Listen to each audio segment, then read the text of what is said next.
आप सबका फिर से स्वागत है ड्रीम समरी में। तो आज मैं आपको बताऊंगा द साइकोलॉजी ऑफ मनी के बारे में। इस बुक के ऑथर हैं मॉर्गन हाउसल।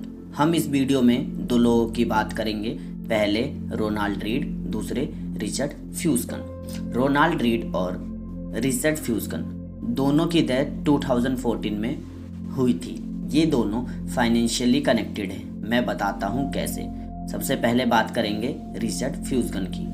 वो एक हार्वर्ड MBA ग्रेजुएट हैं जिनका फाइनेंस का करियर इतना अच्छा था कि वो 40 की ही उम्र में रिटायर हो गए थे। रिटायरमेंट के बाद उन्होंने एक फिलेंथ्रोपिस्ट बनने का डिसीजन लिया।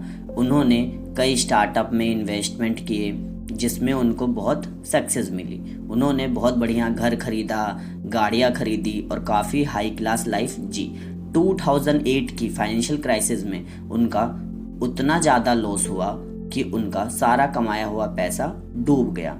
उन्हें अपनी महंगी लाइफस्टाइल की बहुत ही बड़ी कीमत चुकानी पड़ी।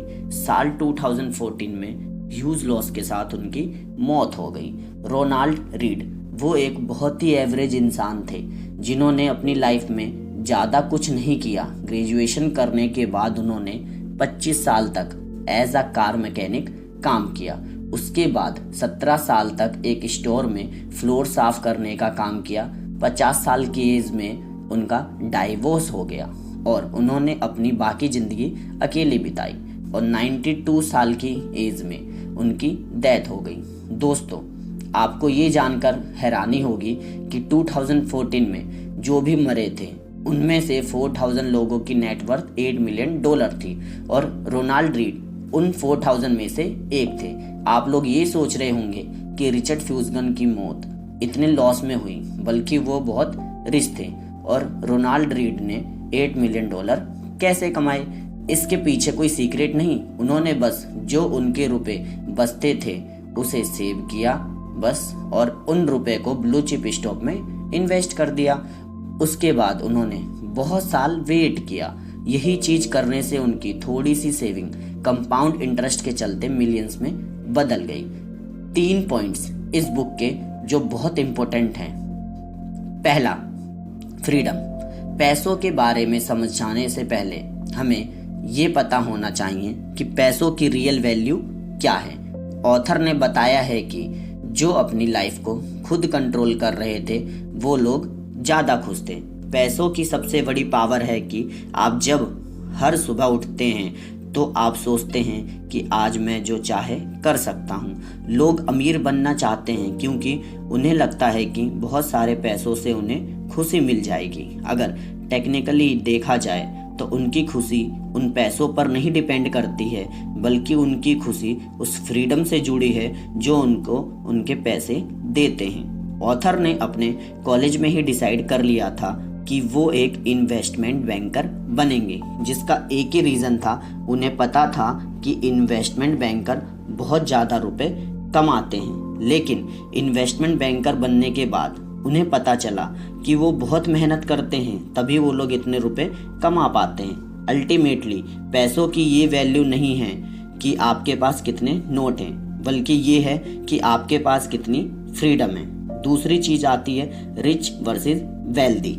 ऑथर लॉस एंजल्स के होटल में एक वैले की जॉब करते थे जहां पर गेस्ट की कार की पार्किंग करते थे। एक बार उसी होटल में उन्हीं की एज का एक लड़का पोर्चे लेकर आया और उसी वजह से उस लड़के ने सबका अटेंशन ग्रैब किया। लेकिन ऑथर ने एक बार नोटिस किया कि वो लड़का कुछ हफ्तों से पुरानी होंडा कार में आ रहा था। तब ऑथर ने उसे पूछा कि उस पोर्चे का क्या हुआ।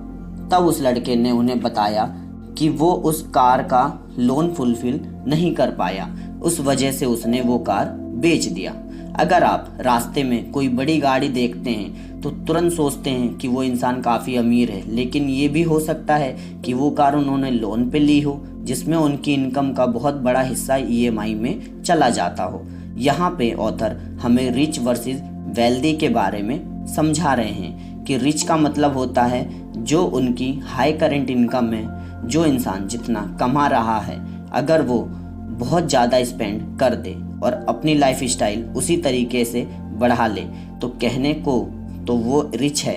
ये सारी चीज़ें हम देख सकते हैं। रिच वो है जो हम देख सकते हैं। वेल्थ हिडन होती है। किसी की लाइफस्टाइल देख के हम ये कह सकते हैं कि वो रिच है, लेकिन वेल्दी आप उन पैसों से बनते हैं जिन्हें आप स्पेंड नहीं कर रहे हो। ऑथर बोलते हैं wealth is income not spent.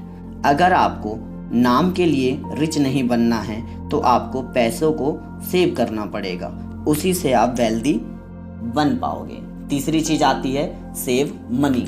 अगर आप अपनी वेल्थ बिल्ड करना चाहते हैं तो जरूरी नहीं कि आप अपनी इनकम को ही इंक्रीज करें, बल्कि आपको सेविंग्स बढ़ा देनी चाहिए।